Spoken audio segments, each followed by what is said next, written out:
My name doesn't matter anymore. What matters is what I'm about to tell you. Truths that could still get me killed even 15 years after I walked away from the life. For 32 years I served in the Yamamoto Gumi, one of Japan's most feared syndicates. But everything you think you know about how we operated, about who really held power, it's all a carefully constructed lie. I was what they call a wakagashira, a captain.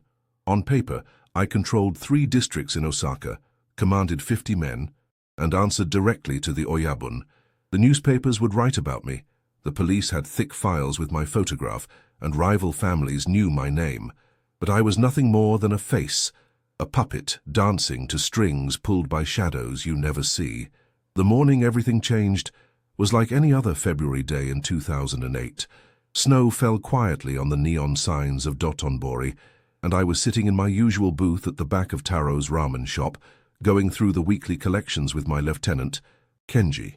The shop owner, a nervous man in his 60s, kept glancing our way while serving customers who pretended not to notice us. "Boss," Kenji whispered, sliding the ledger across the table. "The pachinko parlors are up 12% from last month, but the construction kickbacks are down. That new city councilman is asking questions." I nodded, but my mind was elsewhere. 3 days earlier, I'd received a call that chilled me to the bone. Not because of what was said, but because of who said it, and how they knew things they shouldn't have known. "Wakagashira," the voice had been calm, almost grandfatherly. "Tomorrow night, the old shrine in Sumiyoshi. Come alone." No one gave me orders except my oyabun, Yamamoto-san. Yet this voice carried an authority that made my tattoos itch and my mouth go dry. In our world, you learn to read power like a barometer reads pressure. And this voice, it was pressure I'd never felt before. The shrine sat on a hill overlooking Osaka Bay, its red torii gate barely visible in the mist. I'd been there countless times as a child with my grandmother, but walking up those stone steps that night felt like ascending to my own judgment. My breath formed clouds in the cold air, and somewhere in the darkness, temple bells chimed midnight. He was waiting for me by the main altar, an elderly man in an expensive black coat, unremarkable except for his eyes that had seen decades of blood, betrayal, and survival. He didn't bow, didn't offer his name. In our world, that meant only one thing. He ranked so far above me that introductions were unnecessary. "Do you know why Tadamasa Goto was always in the newspapers?" he asked without preamble, his voice the same one from the phone. I knew Goto's reputation. He was supposed to be one of the most powerful oyabun in Japan. The media painted him as the face of modern Yakuza, the man who pulled strings from behind the scenes of legitimate businesses and political corridors. "Because he was powerful," I answered carefully. The old man smiled, and something about that smile made my blood freeze. "No, because we needed the world to think he was powerful." Goto-san played his role perfectly. The visible authority, the man the police could photograph, the face the media could blame. While everyone watched him, the real work happened in shadows they never imagined. Real work. "Tell me, Wakagashira, who do you think decides which territories each family controls? Who determines which politicians receive our support? Who coordinates between syndicates when conflicts threaten to spill into the streets and bring unwanted attention?" I had assumed these decisions came from the traditional hierarchy, oyabun meeting with other oyabun, following protocols established over generations.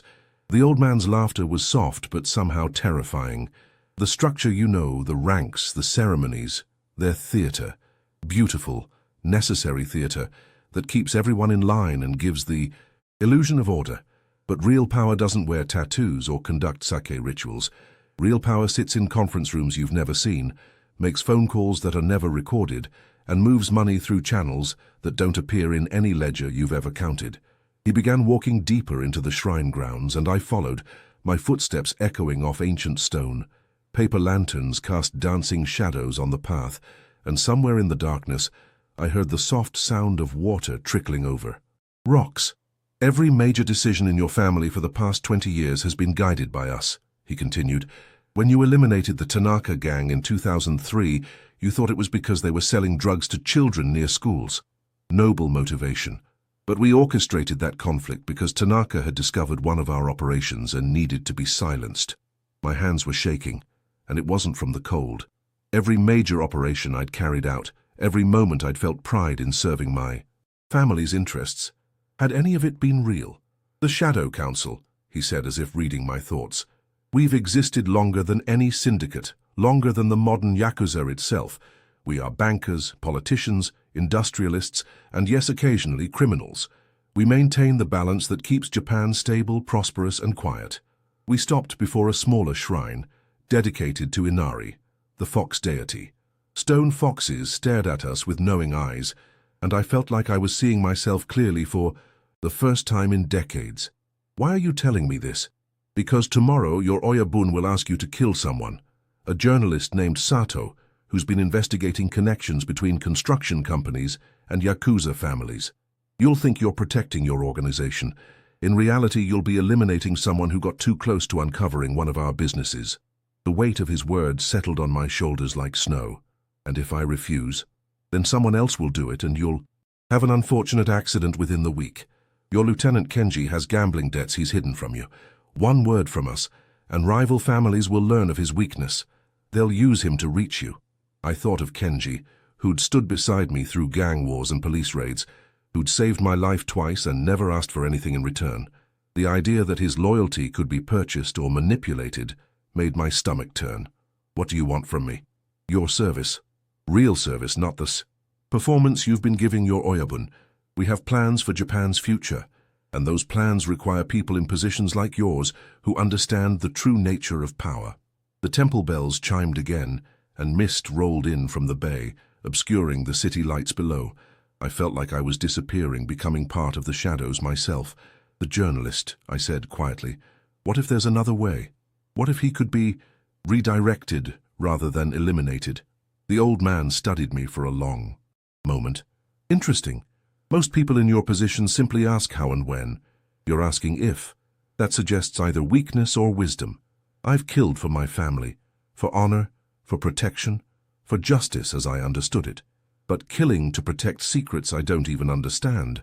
Then understand them. He handed me a thick envelope. Addresses, names, account numbers. Study them tonight. Tomorrow, after you've completed your assignment, report to the address on the blue card. You're real. Education begins then. As he walked away, his footsteps made no sound on the stone path. I stood alone in the mist, holding an envelope that felt heavier than any weapon I'd ever carried. When I finally returned to my apartment in Nipponbashi, dawn was breaking over the city. I sat at my kitchen table, smoking cigarette after cigarette, staring at the envelope. Inside were documents that revealed a web of connections spanning continents, pharmaceutical companies with ties to politicians who owed favors to construction firms that had been built with Yakuza money that had originally come from sources I couldn't have imagined. The journalist, Sato, wasn't investigating random corruption. He was following a thread that led directly to the Shadow Council's most ambitious project, a plan to rebuild entire districts of Tokyo in preparation for international events, using a combination of legitimate investment and carefully applied pressure. Hundreds of families would be displaced, historic. Neighborhoods would disappear, and billions of yen would change hands. And I was supposed to kill the one person who might expose it all. My phone rang. Yamamoto-san's voice was gruff with early morning cigarettes and the weight of command. The situation with the journalist must be resolved today.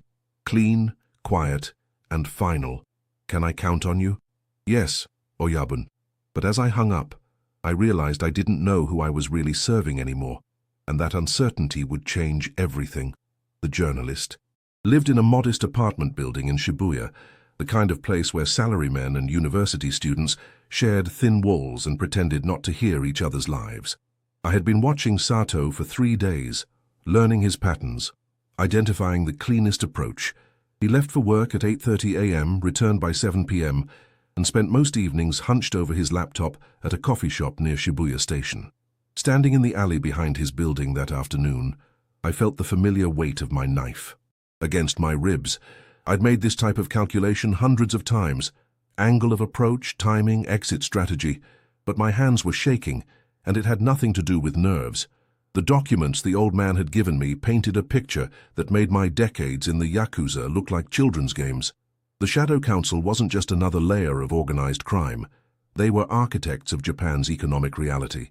Every major development project, every shift in political power, every industrial merger that shaped our country's future, their fingerprints were invisible but everywhere. Sato wasn't just a journalist. According to his file, he was the son of a construction worker who died in an accident during a project that had displaced his family's neighborhood in 1985, the same neighborhood that was now home to one of Tokyo's most expensive shopping districts. He'd spent 15 years methodically investigating the connections between that displacement and the money that made it possible. He was seeking justice for his father, and I was supposed to be his executioner. My phone buzzed. A text from Kenji. "Boss, police are asking questions about the Nishimura incident last month. Should I be worried?" The Nishimura incident, a rival gang member who'd been found in Osaka Bay with his throat cut. We'd handled that operation because Nishimura had been recruiting in our territory, or so I'd believed. Now I wondered if Nishimura had also been getting too close to something he shouldn't have seen. I climbed the stairs to Sato's floor, each step feeling like a betrayal of something I couldn't name. The building smelled of cooking oil and cigarettes, normal life continuing obliviously around me. At his door, I could hear the soft clicking of keyboard keys. Instead of picking the lock, I knocked. The typing stopped. Footsteps approached the door, cautious. "Sato-san," I said quietly, "I need to speak with you about your investigation." The door opened just enough for him to see me. A thin man in his 40s, wire-rimmed glasses, the kind of person who blended into crowds, but his eyes were sharp, intelligent, and completely unafraid. "You're Yakuza," he said. It wasn't a question. "Yes." "Are you here to kill me?" The directness of the question caught me off guard. In our world, death approaches through misdirection, lies, false friendship. No one simply asks. "I was sent here to kill you," I said, "but I want to understand what you've discovered first." He studied my face for a long moment, then stepped back and opened the door wider. "Come in, but I should tell you, if I die tonight, everything I've learned gets published automatically tomorrow." His apartment was a journalist's war room. Papers covered every surface. Photographs were pinned to walls. Red string connected faces to companies to bank accounts in a web that covered 3 walls. At the center of it all was a photograph I recognized. The old man from the shrine, though this picture was much older, maybe 20 years. "You know him," Sato observed, watching my reaction. "I met him yesterday for the first time. He didn't give me a name." "Ishida Hiroshi. Officially, he's the chairman of Ishida Industries, a construction conglomerate. Unofficially, he's been coordinating between organized crime families and legitimate businesses since the 1970s. He's the bridge between your world and ours." Sato poured 2 cups of tea and sat across from me at a small table covered with documents. Despite knowing why I was there, his hands were steady. "My father died building one of Ishida's projects," he continued, "an office complex in Roppongi. The safety violations were extensive, but no inspector ever visited the site. The construction company was owned by a subsidiary of Ishida Industries, and the workers were recruited through a labor broker with ties to the Sumiyoshi Kai." "That's not unusual," I said. "Construction and Yakuza have always been connected. Not like this." He pulled out a thick folder. "This isn't just corruption or corner cutting. This is systematic control of urban development across Japan. Look at these patterns." The documents showed construction projects spanning decades, all following the same structure. Ishida Industries would identify areas for development. Yakuza families would create pressure for current residents to sell or relocate. Politicians would fast-track zoning changes, and international investors would provide funding through networks of shell companies. Every major reshaping of Japanese cities in the past 30 years follows this pattern, Sato explained. The 1990s financial crisis wasn't a crisis for them. It was an opportunity. While everyone else was struggling, they were buying land at reduced prices and positioning themselves for the recovery. I thought about my own operations over the years. How many families had I pressured to sell their shops or homes? How many neighborhood disputes had I mediated in favor of development companies? I thought I was maintaining order, protecting business interests. Now I saw the larger design. "The Olympics," I said suddenly. "Exactly." His eyes brightened with the recognition of someone who understood. Tokyo 2020 was supposed to be their masterpiece. Entire districts redesigned, international investment pouring in, and all of it coordinated through their network. Then COVID delayed everything, but they've adapted. Now they're planning for the next cycle of international events. He showed me architectural plans, investment documents, and correspondence between companies I'd never heard of, but whose work I'd unknowingly facilitated for years. "This is why you have to die," I said quietly. "Not because you're exposing corruption, but because you're revealing the system itself." "I know." He sipped his tea calmly. "The question is whether you're going to be the one who kills me." The weight of choice settled between us. In the Yakuza, loyalty was everything. To your brothers, your family, your oyabun. But what was loyalty when the foundation itself was built on lies? My phone buzzed again. This time it was a call from an unknown number. "Answer it," Sato said, "but put it on speaker."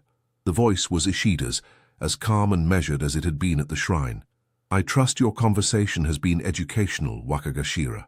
The blood drained from my face. He'd been watching us, listening somehow. Sato's apartment was monitored.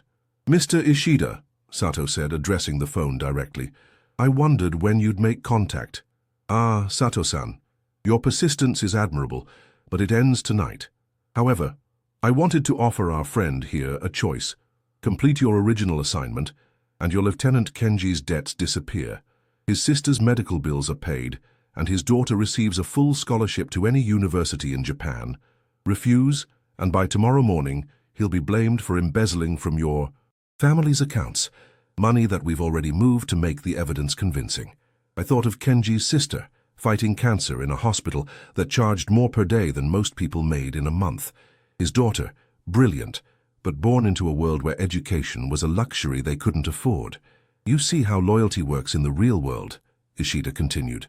"Not through honor or tradition, but through understanding what people value most and ensuring their cooperation. And if I expose you—" "Anyway," Sato asked, "then your investigation will be discredited as the work of a disturbed man seeking revenge for his father's tragic but accidental death. Your editor will receive evidence of mental illness, fabricated sources, and a financial motivation to create sensational stories. Your credibility will be destroyed, and your revelations will be dismissed as conspiracy theories." The thoroughness of their control was breathtaking. They didn't just kill obstacles, they neutralized them. Completely, turning truth into fiction and justice into madness. "There is a third option," I said slowly. "Oh?" Ishida's voice carried amusement. "I kill Sato, as ordered, but his research disappears with him, all of it. His files, his evidence, his automatic publication system, everything." Sato looked at me with surprise, but I continued before he could speak. "In exchange, Kenji and his family are protected as promised. But I want something else. I want to understand the full scope of what we're protecting. I want to see the real structure, not just fragments." "Interesting, you want to join us properly. I want to serve something I can understand, rather than being a puppet dancing to invisible strings." The phone was quiet for a long moment. When Ishida spoke again, his voice carried a different quality, respect perhaps, or recognition. "Very well, complete tonight's work, and tomorrow you'll begin learning what real power looks like. But understand, once you cross this line, there is no return to your comfortable ignorance." The call ended, leaving Sato and me alone with the weight of what came next. "You can't trust him," Sato said quietly. "I know, but I can't trust anyone anymore. At least this way, I might understand what I'm really fighting for. And me." I looked at the photographs on his walls, the evidence of decades of systematic manipulation and control, his father's death, the displaced families, the journalists who'd investigated similar stories and met unfortunate ends. "You're going to disappear tonight," I said, "but not the way they expect." The abandoned warehouse in Koto Ward had been empty for 5 years, one of hundreds of industrial buildings left behind when manufacturing moved overseas. Perfect for what we needed to do. I arrived first, parking my car between 2 rusted shipping containers and checking the area for surveillance. The February wind off Tokyo Bay cut through my coat, carrying the smell of salt and decay. Sato arrived. 20 minutes later, driving a rental car he'd picked up with false identification I'd helped him acquire. The documents hadn't been cheap, but I had resources Ishida didn't know about. favors owed by people who operated in the spaces between legitimate business and organized crime. "This is insane," he said as we entered the warehouse. Our footsteps echoed in the empty space, punctuated by the sound of wind rattling loose metal sheets. "Probably." I pulled out my knife and a small plastic bag of pig's blood I'd purchased from a butcher in Tsukiji. "But it's the only way to buy you time and get me access to their real operations." The plan was simple in concept, complex in execution. Sato would fake his death convincingly enough to satisfy Ishida's surveillance, while I would gain entry to the Shadow Council's inner workings. From there, we'd have access to information that could expose not just their current operations, but their entire network. "What if they examine the body?" Sato asked, watching me prepare the scene. "They won't. Ishida's people are administrators, not street soldiers. They'll trust my report and move on to their next priority." I hoped I was right. Besides, bodies that wash up in Tokyo Bay are rarely in condition for detailed examination. I'd spent the afternoon studying tide charts and current patterns. If we timed everything correctly, the evidence of Sato's murder would be discovered exactly where and when we needed it to be found. Sato changed into clothes I'd brought, similar to what he'd been wearing, but cheaper, more disposable. We'd leave these blood-stained in the warehouse. His real clothes and identification would disappear with him. "Tell me about your contact in Kyoto," I said as we worked. "Professor Nakamura. He's been documenting connections between organized crime and urban development for 20 years, but from an academic perspective. He has resources, safe houses, research facilities, international connections with journalists in other countries. Can he be trusted?" "He was my father's friend. He's the one who encouraged me to investigate in the first place." We spent 2 hours preparing the scene, staging evidence of a violent struggle that ended with a body being dragged to the waterfront. I used techniques I'd learned over 30 years of actual murders, except this time I was creating the illusion of death, rather than death itself. At midnight, we drove to a pier in Shibora. The area was industrial, largely abandoned at night, except for the occasional security patrol. I'd timed our arrival for the window between rounds. "Once you go over that railing, you can never be Sato the journalist again," I told him as we stood looking out over the dark water. "I stopped being that person the moment I opened my door to you." He was carrying a waterproof bag with identification documents, cash, and copies of his most important research. "What happens to you now?" "I become whatever they need me to become, and I learn how deep their control actually goes. And then we expose them properly, not just the corruption or the connections, but the entire system, the way they've shaped Japanese society for decades without anyone realizing it was happening." He went over the railing at 12:47 a.m., disappearing into the black water below. I waited long enough to see him surface near a ladder attached to a support piling, then drove back to report Sato's death to Ishida. The next morning, I stood in the lobby of Ishida Industries headquarters in Marunouchi, waiting to be taken upstairs to meet the real power behind Japan's shadows. The building was glass and steel, utterly modern, filled with salarymen and office workers who had no idea their company was the coordinating center for the country's most sophisticated criminal network. Ishida received me in an office that looked like it belonged to any successful businessman. Mahogany furniture, expensive art, views of the imperial palace. The only unusual detail was the complete absence of family photographs or personal items. "The journalist," he asked without preamble, "at the bottom of Tokyo Bay. His apartment was cleaned, his research destroyed, his backup systems neutralized." "Excellent." He gestured for me to sit across from his desk. "Now for your real education." What followed was a presentation that redefined my understanding of power in Japan. The Shadow Council wasn't just a coordination mechanism between crime families and legitimate business. It was a parallel government that had been guiding the country's development since the post-war reconstruction. "We emerged from necessity," Ishida explained, showing me documents that traced back to the 1950s. The official government was focused on international relations and national policies, but someone needed to coordinate domestic development, manage social stability, and ensure economic growth. We became that someone.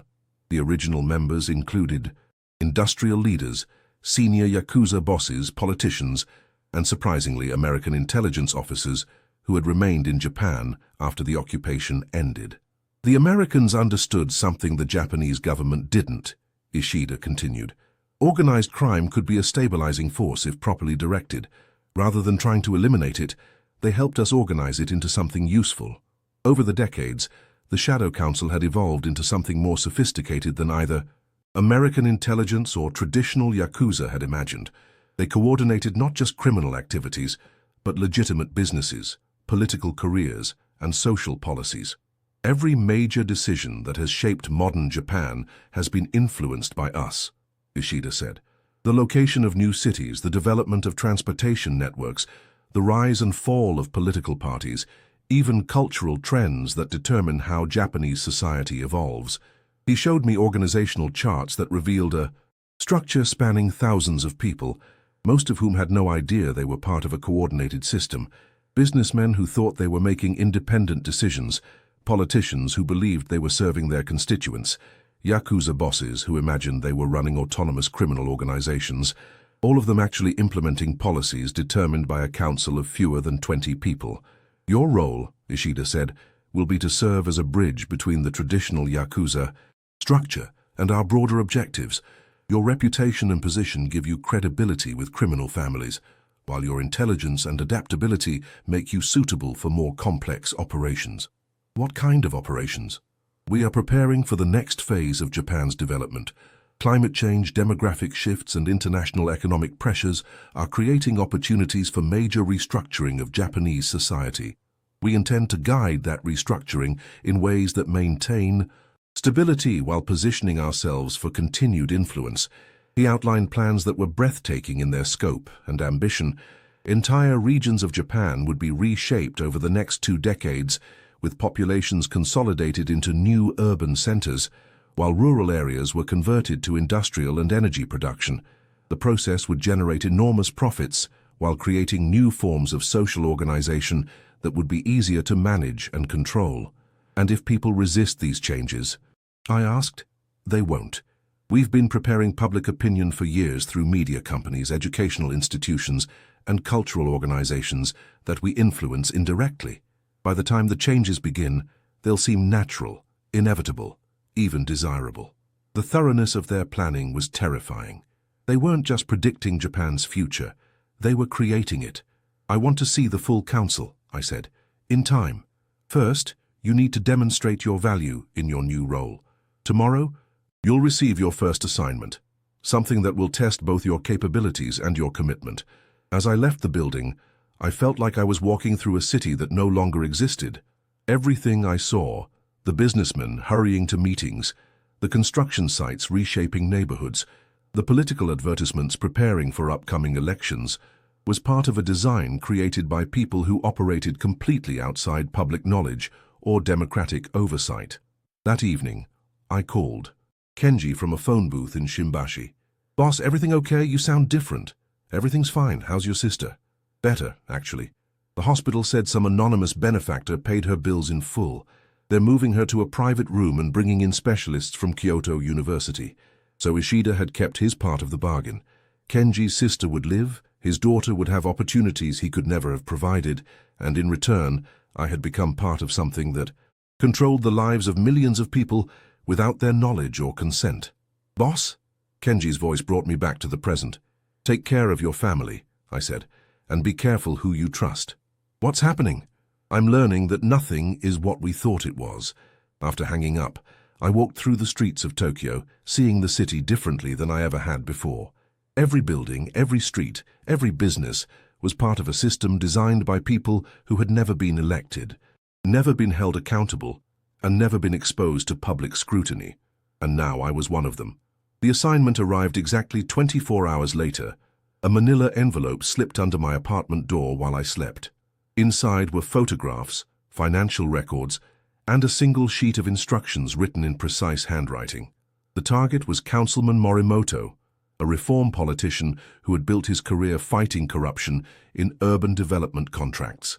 According to the file, he was investigating connections between a series of suspicious land purchases and companies linked to the Shadow Council. His research was threatening to expose a critical piece of their infrastructure, a network of shell companies used to coordinate international investment in Japanese real estate. But this wasn't a simple elimination order. The instructions were far more sophisticated and far more disturbing. Councilman Morimoto is to be discredited through a carefully orchestrated scandal involving financial impropriety and personal misconduct. Attached materials provide necessary evidence and suggested timeline. Subject must be neutralized politically while remaining alive to serve as an example of what happens to those who investigate beyond their authority. The attached materials were a masterpiece of fabrication, doctored financial records showing Morimoto accepting bribes from companies he had actually been investigating, photographs placing him in compromising situations with women who weren't his wife, and communication records indicating he had been feeding information to organized crime figures. All of it was fake, but the fabrication was flawless. If released properly, the evidence would destroy Morimoto's career and reputation while making it impossible for anyone to take his investigations seriously. This was how the Shadow Council really operated, not through violence, but through the systematic destruction of credibility and character. They didn't need to kill their enemies. They could turn them into jokes, discredit their work, and make their revelations seem like the desperate lies of corrupt or unstable individuals. I spent 2 days studying the materials and planning the operation. The scandal would unfold in 3 phases. First, anonymous tips to investigative journalists about Morimoto's alleged financial irregularities. Second, release of the compromising photographs to tabloid media. Finally, revelation of his supposed ties to organized crime through carefully placed leaks to police sources. By the time it was over, Morimoto would be finished politically. His investigations would be dismissed as the work of a corrupt politician trying to deflect attention from his own crimes, and the Shadow Council's operations would be more secure than ever. On the 3rd night, as I prepared to make the first anonymous phone call that would begin Morimoto's destruction, my secure phone rang. The number showed only as Kyoto. "Sato?" I whispered. "It's me." His voice was strained, frightened. "We have a problem. A big one. Are you secure?" "For now. But listen carefully. I've been analyzing the documents I saved from my apartment, cross-referencing them with research Professor Nakamura has been conducting. The Shadow Council isn't just controlling Japanese development. They're part of something much larger." "What do you mean?" "International coordination. I'm seeing the same patterns of control in construction projects across Southeast Asia, real estate development in California, and urban planning initiatives in Eastern Europe. The companies are different. The names change, but the organizational structure, the methods, the financial flows, they're identical." The implications were staggering. If Sato was right, the Shadow Council wasn't just a Japanese phenomenon.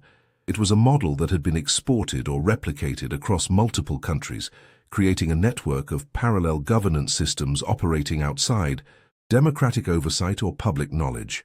"How extensive?" I asked. "We think it involves at least 12 countries, possibly more. Each region has its own council that coordinates between criminal organizations, legitimate businesses, and government officials, but they're all connected through financial systems and communication networks that span continents." "Who's coordinating between regions?" "We don't know yet, but there are quarterly meetings, significant financial transfers, and what appears to be policy coordination at a level that affects international trade and development patterns." This changed everything. Exposing the Shadow Council's operations in Japan would be meaningless if similar organizations in other countries could simply adjust their strategies and continue the same work. We needed to understand the full scope of the system before taking any action that might cause it to adapt or relocate. "What do you need from me?" I asked. "Access to their international communication systems, financial records that show cross-border transfers, and most importantly, information about their next major coordination meeting. That's going to require me getting deeper into their operations." "I know, but it's the only way to get evidence that can't be discredited or dismissed. We need documentation that proves international coordination, and we need it from sources that can't be explained away as fabrication or conspiracy theories." I looked at the materials for destroying Councilman Morimoto spread across my table. Successfully completing this assignment would demonstrate my value to Ishida and potentially earn me access to higher levels of the organization. Failing to complete it would mark me as unreliable and probably result in my elimination. There's something else, Sato continued. Professor Nakamura has been in contact with investigators in other countries who've been tracking similar patterns. There's a journalist in Brazil documenting connections between organized crime and urban development in São Paulo that match what we found in Tokyo. Another in Ukraine tracking real estate manipulation in Kiev. A prosecutor in Italy investigating construction corruption in Naples. They're all finding the same thing? Variations of the same system, and they're all facing the same kinds of obstacles, evidence that disappears, sources who suddenly become unreliable, investigations that get derailed by bureaucratic complications or political pressure. Have any of them been killed?